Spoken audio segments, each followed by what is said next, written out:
এখনো পর্যন্ত পাকেনি, আসলে গাছের থেকে ঝরে গেছে আজ, তাই কাঁচা অবস্থায় এটা আছে এখন।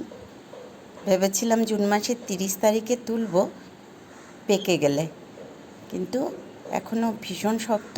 তবে কালারটি মনে হচ্ছে মিয়াজাকি, আর গাছটি আমি মিয়াজাকি বলেই কিনেছিলাম। খুব সুন্দর কালার। আমার কাছে দুটি ম্যাঙ্গো হয়েছিল, যার মধ্যে এটি একটি, আর একটি যে পড়ে গেছে সেটি। কাঁচা অবস্থায় এই আমের কালারটা ঠিক এমন থাকে, একটু বেগুনি বেগুনি টাইপের। এই যে এমন, যখন পেকেছে মানে পুরোপুরি পাকেনি, তবু কালার চেঞ্জ হয়ে একদম সূর্য ডিম, সত্যি ওরকম কালার হয়েছে। আর এই যে গাছটা,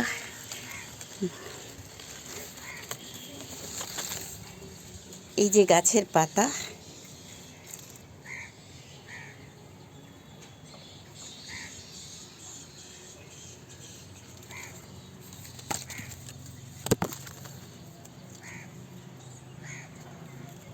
এই যে পাতা,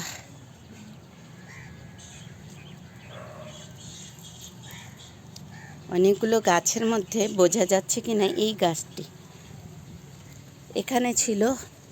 এই যে যেটি লাল বর্ণ ধারণ করছে সেই আম এখানে ছিল, এখান থেকে পড়ে গেছে। এই যে আম গাছের এই কটাই শাখা। আমটা ছিল এখানটায়, এখানটায় ছিল, এখান থেকে পড়ে গেছে নিচে। এবার ধর পরে রিড করবে, ব্যাপার না। এই গাছটিতে এই যে আম, এটা কাঁচা অবস্থার আম, এটাও এখনও কাঁচা, কিন্তু এটা যখন একটু পাকা কালার হওয়া শুরু করছে, এখনও শক্ত, এটা না পড়ে গেছে। আমার মুখটা দেখা যাচ্ছে না। কাঁচা অবস্থায় ঠিক এই কালারটা থাকে, আর যখন পেকে যায় একদম সূর্য উদীয়মান সূর্য যেমন লাল থাকে তেমন হয়।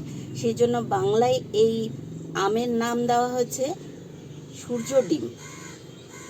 এটা জাপানিজ ভাষায় এটিকে মিয়াজাকি বলা হয়।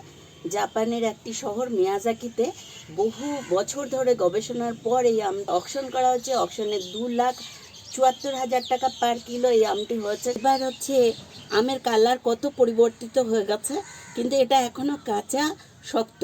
কিন্তু কি করব, ডাল থেকে পড়ে গেছে। এবার এটা কোথাও টেস্টিংয়ের জন্য নিয়ে যাওয়া যায় নাকি দেখব, কারণ এটা সঠিক জাত আমি পেয়েছিলাম কিনা জানি না। তবে যে রকম কালার হওয়ার দরকার ছিল ঠিক সেই রকম কালার কিন্তু হয়েছে আমটিতে। এই যে দেখো কি সুন্দর কালার, খুব সুন্দর কালার, সূর্য ডিম, একেবারেই সূর্য ডিম। আজ 12 তারিখ জুন মাসের। ভেবেছিলাম 30 জুনে তুলব, কিন্তু তোলার আগেই পড়ে গেছে। এবার দেখা যাক এটা কতদিন থাকে।